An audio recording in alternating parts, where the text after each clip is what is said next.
Friends அனைவருக்கும் வணக்கம். நம்மளோட மங்களம்ஸ் கிச்சனில் இன்னைக்கு எல்லாருக்கும் ரொம்ப பிடிச்ச மிளகாய் பஜ்ஜி எப்படி பண்ணுறதுன்னு பார்க்க போகிறோம். ஸோ அதுக்கு வந்து தேவையான மிளகாய் எடுத்துக்கோங்க. அதை வந்து ரெண்டாக கட் பண்ணி எடுத்துக்கலாம்.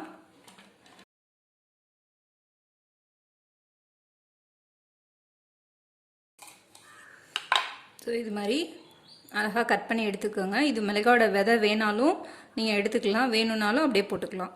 ஸோ இதை வந்து எல்லாத்தையுமே கட் பண்ணி ஒரு பிளேட்டில் எடுத்து வச்சுக்கலாம்.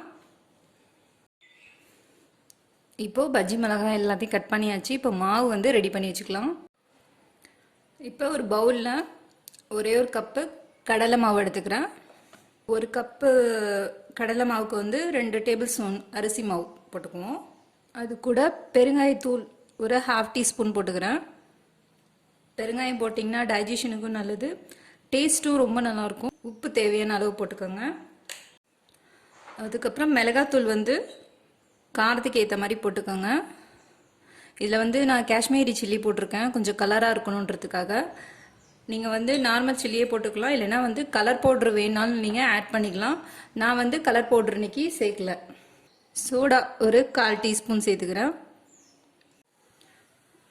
ஸோ மிளகாத்தூள், உப்பு, சோடா, அரிசி மாவு, கடல மாவு எல்லாம் போட்டாச்சு. இது வந்து பூண்டை வந்து நல்லா மிக்சியில் தோலோடய நல்லா நைஸாக அரைச்சிட்டு அதை வந்து நான் வடிகட்டி வச்சுருக்கேன். இந்த பூண்டோட ஃப்ளேவர் வந்து பஜ்ஜிக்கு வந்து நல்லா டேஸ்ட்டாக இருக்கும்.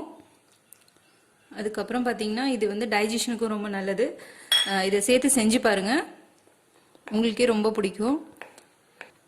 இதை நல்லா மிக்ஸ் பண்ணிட்டேன். இப்போ தண்ணி ஊற்றி கொஞ்சம் கொஞ்சமாக, தண்ணி ரொம்ப ஆயிடுச்சுன்னா எண்ணெய் நிறையா குடிக்கும், அதனால் தண்ணி வந்து கொஞ்சம் கொஞ்சமாக ஆட் பண்ணிக்கலாம். இப்போது தண்ணி வந்து கொஞ்சம் கொஞ்சமாக ஊற்றி மிக்ஸ் பண்ணிக்கலாம்.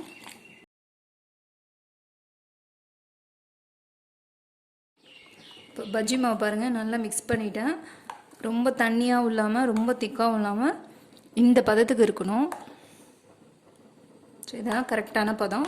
இப்போ வந்து எண்ணெய் அடுப்பில் வச்சு சூடு பண்ணிடலாம்.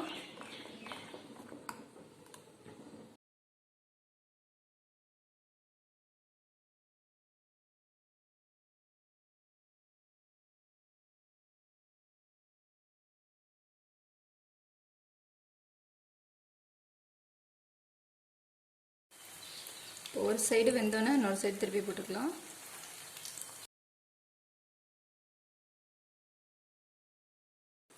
இப்போ 2 சைடும் நல்லா வெந்துருச்சுன்னா இப்போ ஒரு பிளேட்டில் எடுத்துடலாம்.